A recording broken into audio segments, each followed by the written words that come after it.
London से लगभग 2 घंटे की दूरी पर एक शहर है ब्रिस्टल। अंग्रेजी तर्ज की सारी रौनकें यहाँ मिलेंगी। यूनिवर्सिटी में आर्ट पढ़िए या हरी घास पर सुस्ताते हुए काली कॉफी पिए, कोई बंदिश नहीं। इस अलसाते शहर की शांति एक दोपहर छन से टूट गई जब वहाँ कॉलेज कैंपस में पियानो की आवाज गूंजने लगी। पियानो बजा और बजता ही गया। 1 या 2 दिन नहीं, पूरे 4 महीनों तक। सुनहरे बालों वाला जो युवक पियानो बजा रहा था, उसका नाम था ल्यूक हावर्ड। उसे गिनीज बुक की चाह नहीं थी। वो ये दीवांगी अपनी नाराज प्रेमिका को लौटा लाने के लिए दिखा रहा था। ठीक वैसे ही जैसे रिजेक्शन के बाद देसी लड़के मोटे चाकू से नस काटने का स्वांग रचते हैं और तब भी काम न बने तो प्रेमिका के चेहरे पर एसिड फेंक देते हैं। हाल ही में गुजरात के सूरत में मिलती जुलती घटना घटी जब इनकार का बदला लेने के लिए सिरफिरे आशिक ने एक लड़की की गला काटकर हत्या कर दी। अकेले में नहीं, अंधेरे में भी नहीं, चौड़ी धूप में, सीना चौड़ा करते हुए, और वो भी युवती की मां के सामने। कत्ल के बाद युवक ने खुद भी मरने की कोशिश की, लेकिन वो कहानी दूसरी है। हमारी कहानी में खलनायक है वो मूर्ख लड़की जो प्यार से इनकार के कारण 21 साल की उम्र में खत्म हो गई। आसान तो था बगैर प्यार के भी हाँ कह देना और 100 साल जी जाना। जिस उम्र में किताबों में मुंडी गड़ी होती है, उस उम्र में घर से भागकर दूर शहर की किसी अनाम गली की अंधेरी कोठरी में बस जाना। जब बाकी लड़कियां नौकरी खोजती होंगी, तब उभरा हुए पेट लिए शौहर मियां का इंतजार करना कि वो लौटे तो राशन की जगह शराब से भभकता मुंह दिखे। कितना आसान तो था हाँ कह देना। लड़की में ही खोट था जो अपनी जिद में हीरे की कनी जैसे प्यार के साथ जिंदगी भी गंवा बैठी। पिछले साल हरियाणा में भी ऐसी ही एक नासमझ लड़की की चर्चा रही। प्रेमी ने उसे जीतने की ढेर कोशिश की, प्यार का अखंड जाप किया, उसके कोचिंग सेंटर गया, घर तक पीछा किया, अश्लील बातें की, भद्दे इशारे किए, यहाँ तक कि दोस्तों के साथ मिलकर रेप की धमकियां तक दे डाली। कमबख्त लड़की का दिल तब भी मोम न हुआ। तब जाकर बेचारे आशिक ने आखिरी रास्ता अपनाया और उसे भरी सड़क पर गोद दिया। बराबरी, आजादी जैसे कई नारे आए और बीत गए। लड़कियां मारी ही जा रही हैं। घर से निकलते हुए वे इस डर से नहीं कांपती कि ट्रक आएगा और उन्हें रौंद कर चला जाएगा। वे डरती है कि जैसे बाबा लोग हवा से जादुई भभूत निकालते हैं, वैसे ही किसी गली से कोई खुद को नायक समझने वाला प्रेमी निकलेगा और उनके सपने कुचल कर चला जाएगा।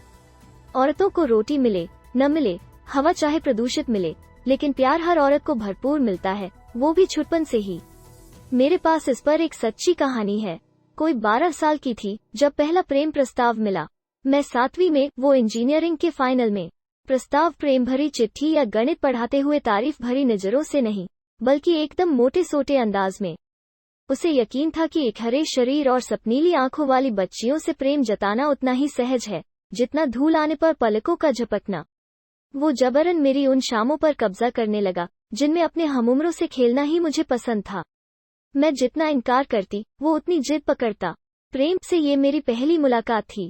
बस एक गलत कदम और मैं शायद ये कहानी सुनाने की बजाय किसी सीलन भरे कमरे में उससे भी ज्यादा सीली जिंदगी बिता रही होती। मैं बच गई, लेकिन सारी लड़कियां उतनी खुशकिस्मत नहीं होती कि प्यार की मांद से बचकर निकल सकें। प्यार नाम की चिड़ैया जैसे ही दस्तक दे, लपककर दरवाजा खोल दो, ये सीख औरतों को सैकड़ों सालों से मिलती रही है। रोमन दार्शनिक अरस्तु जो बड़ी बातें कह गए, उनमें से काफी हिस्सा औरतों पर भी था। निकोमेकियन एथिक्स नाम से ये बातें कई हिस्सों में छपी। इसमें बताया गया कि स्त्री उस जमीन की तरह होती है जो चाहे जितनी उपजाऊ हो, लेकिन बिना बीज के बेकार है। पुरुष बीज रोपेगा तभी जमीन खेत कहलाएगी। जो औरत इससे इनकार करे वो बंजर जमीन बनकर रह जाएगी। तो जैसे ही कोई प्रेम प्रस्ताव आए, औरत नाम की जमीन को झट से हाँ कर देनी चाहिए।